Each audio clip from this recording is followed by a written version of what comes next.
একক বিতর্ক নিয়ে লাস্ট কথাবার্তা বলবো। যে সকল কনফিউশন ছিল সবগুলো এই ভিডিওতে ক্লিয়ার করার চেষ্টা করব। প্রথমত, বাংলাদেশে যদি কেউ একক বিতর্ক নিয়ে প্রথম কোনো ভিডিও দিয়ে থাকে ওইটা হচ্ছে আমি। বিকজ আমি আসলে রুরাল মানুষের ওই পেইনটা ফিল করতে পারি। যখন 2018 2019-এ আমি জিনিসগুলো করেছি একেবারে রুরাল স্টেজ থেকে। বিকজ এই যে একক বিতর্কটা হয়, এই একক বিতর্কটা বাংলাদেশের প্রত্যেকটা উপজেলায় হয়। যেহেতু প্রত্যেকটা উপজেলায় প্রতিযোগিতা হয়, তার মানে বাংলাদেশের প্রত্যেকটা প্রত্যন্ত অঞ্চল পর্যন্ত মানুষজন বিতর্কের সাথে সম্পৃক্ত হয় এই একটা মুহূর্তে। এই কারণে এই বিতর্কটাকে আমি অনেক গুরুত্বপূর্ণ বলে মনে করি যারা রুরাল অঞ্চল থেকে বিতার্কিক হিসেবে উঠে আসতে চায় তাদের জন্য। এখন আজকে টাইম স্ট্র্যাটেজি নিয়ে কথা বলবো, তার আগে দুইটা জিনিস ক্লিয়ার করি। এক নাম্বার, বিতর্কের বিষয় দেওয়ার পর তুমি পক্ষে কথা বলবা নাকি বিপক্ষে কথা বলবা, এইটা তুমি নিজে ডিসাইড করবা যে আমি আসলে পক্ষে কথা বলবো নাকি বিপক্ষে কথা বলবো। দুই নাম্বার, তোমার এখানে কোনো প্রতিপক্ষ নাই, তোমার যে অন্য যে আছে সে পক্ষে কথা বলতে পারে, সে বিপক্ষে কথা বলতে পারে। যেহেতু তোমার কোনো প্রতিপক্ষ নাই, তার যুক্তি খণ্ডনের কোনো দরকার তোমার নাই। তিন নাম্বার, আজকে যখন তুমি বিতর্ক করবা, তুমি এমন একটা উপজেলা থেকে বিতর্ক করতে পারো যে উপজেলায় হচ্ছে দুইজনের বেশি পার্টিসিপেটই নাই। সো ওই মুহূর্তে তোমাকে পক্ষ বিপক্ষ ডিসাইড করে দিতে পারে। তিন নাম্বার। চার নাম্বার, তুমি কি নিয়ে পড়াশোনা করবা কিচ্ছু বুঝতেছো না, অ্যান্সার হচ্ছে এখানে কোনো পড়াশোনার দরকার নাই। তোমাকে আমি 100টা টপিক দিয়েছি, দু একটা টপিকে প্র্যাকটিস করতে পারো। বেশিরভাগ হচ্ছে সায়েন্টিফিক বিতর্ক হয়, সায়েন্টিফিক টপিকে, যে বিজ্ঞান ও প্রযুক্তির হস্তক্ষেপে কি সমস্যা হয়েছে হয় না, এই ধরনের বিতর্কের বিষয় বেশি থাকে। দুর্নীতি নিয়ে বিতর্ক হয়, মানে সমস্যা এবং বিজ্ঞান এবং দূষণ, এই তিনটা জায়গায় অনেক বেশি বিতর্ক হয়। 5 নাম্বার, আজকে যখন আমি হচ্ছে কথা বলতেছি তখন 3 মিনিটে কিভাবে প্রিপারেশান নিবা এটা ভাবতে ভাবতে তোমার মাথার ঘাম উড়ে যাচ্ছে। টাইম স্ট্র্যাটেজিটা হচ্ছে এমন, প্রথম 1 মিনিটে তুমি ভাববা কী কী সংজ্ঞায়ন করা দরকার। দ্বিতীয় মিনিটে তুমি ভাববা যে আসলে তোমার কোন কোন জায়গায় কথা বলা দরকার, মানে কেন তুমি হচ্ছে পক্ষে বা বিপক্ষে আসো। 3 নাম্বার, ভাববা কী কী এক্সাম্পল দিবা, কীভাবে জিনিসটাকে প্রুভ করবা। That's it. 6 নাম্বার, কীভাবে বক্তব্যটা দিবা। বক্তব্যের প্রথম মিনিটকে দুইটা ভাগ করবা, প্রেজেন্টেশন এবং সংজ্ঞায়ন। 30 সেকেন্ড প্রেজেন্টেশন করবা, 30 সেকেন্ড সংজ্ঞায়ন করবা। পরবর্তী 1 মিনিটে তুমি হচ্ছে ডিসক্রাইব করবা জিনিসপত্র।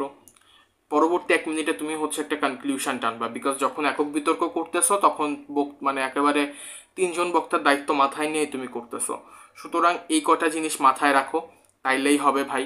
এবং গত বছর কি বিষয় ছিল, এখন কি বিষয় ছিল, আগামীতে কি বিষয় হবে, এই জিনিসগুলো যদি খোঁজ করো, খুবই অবান্তর জিনিস। কারণ এই জিনিসগুলো খোঁজ করা আসলে বোকামির কাজ। কারণ কোনো বছর এই জিনিসটা এক হয় না, এক এক উপজেলায় এক এক রকম হয়। একজনকে হয়তো এক উপজেলায় একটা দিছে, ওই উপজেলায় আর একটা হয়েছে। সো জেলা উপজেলা অনেক কিছু ভেদ হবে। সুতরাং এই যে শিক্ষা সপ্তাহ শুরু হওয়ার আগের নাইট, আমি মনে করি বাংলাদেশের রুরাল পিপলদের কাছে শিক্ষা সপ্তাহ অনেক বড় একটা ম্যাটার। হয়তো প্রফেশনাল ডিবেট সার্কিটে শিক্ষা সপ্তাহে তেমন কোনো ভ্যালু নাই, বাট প্রকৃতপক্ষে শিক্ষা সপ্তাহ আসলে রুরাল থেকে বিতার্কিকদের তুলে আনার জন্য একটা কাজ করে, যেটা প্রত্যেকটা বছর আমরা দেখি। সো এই জিনিসটাকে হচ্ছে তোমরা যারা মানে গ্রাম থেকে এক্সিস্ট করো, বিভিন্ন উপজেলা থেকে এক্সিস্ট করো, অনেক গুরুত্বের সাথে জিনিসটাকে দেখো, তাহলে ভালো কিছু করতে পারবা। আর বিতর্ক শেখার জন্য আমাদের একটা অনলাইন প্ল্যাটফর্ম আছে, প্ল্যাটফর্মটার নাম হচ্ছে ডিবেটার্স কমিউনিটি অফ বাংলাদেশ। তুমি চাইলে প্ল্যাটফর্মে যুক্ত হয়ে যেতে পারো। একেবারে রুরাল থেকে এক্সিস্ট করলেও কোনো সমস্যা নাই, একেবারে বেসিক থেকে বিতর্কটা শেখার জন্য প্ল্যাটফর্মটা। সো এটাই হচ্ছে শেষ পর্যন্ত কথা। আর যারা হচ্ছে আমার কাছে বিষয় চাইছো সবাইকে বিষয় আমি দিয়ে দিছি, কমেন্টে রিপ্লাই যথেষ্ট দেওয়ার চেষ্টা করছি। বাট ভাই প্লিজ আমার হয়ে হচ্ছে হোয়াটসঅ্যাপে বা ইনবক্সে যে নক করো না ভাই, এই বিষয়টার স্ক্রিপ্ট লিখা দেন। বিকজ তুমিও যেমন, আমার কাছে 1.5 লক্ষ মানুষ যারা আমার ভিডিও দেখে তারাও ঠিক তেমনই। সো সিম্পলি হচ্ছে এই জিনিসগুলো করা বেশ অকার লাগে। তো বিতর্কের ক্ষেত্রে যেটা মাথায় রাখবা, সবসময় শুদ্ধ উচ্চারণে, সুন্দর ভঙ্গিমায়, সুন্দর বাচন ভঙ্গিতে নিজের জায়গাগুলোকে ক্লিয়ার রাখার চেষ্টা করবা, তাহলে বিতর্ক তোমার পক্ষে থাকবে, তুমি বিতর্কে জিততে পারবা। এর আগে হচ্ছে 4-5টা ভিডিওই দিছি। আমার মনে হয় না বাংলাদেশে একক বিতর্ক নিয়ে মানুষজন এত ভিডিও দিছে। সো আমার জন্য দোয়া করো, তোমাদের জন্য দোয়া করি, সুখবর হইলে আমাকে জানাইও। আর আমি পাবলিক স্পিকিংয়ের আরও ভিডিও দিব। রচনার ভিডিও আমি কেন দেই না, কারণ আমি কোনোদিন রচনা লিখি নাই।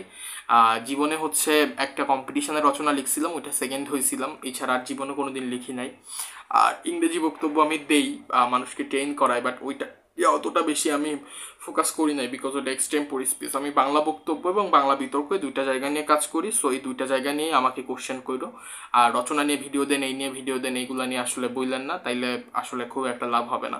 তো আগামীকাল বিতর্কের জন্য শুভকামনা। ঠান্ডা মাথায় সুস্থ মস্তিষ্কে বিতর্ক করেন, খুব বেশি অ্যাগ্রেসিভ হওয়ার দরকার নাই, জাস্ট সিম্পলভাবে আপ ডাউন করে করে, মানে ভয়েসের একটা আপ একটা ডাউন, আপ একটা ডাউন করে করে ডিবেট করেন, জিতে যাবেন ইনশাআল্লাহ।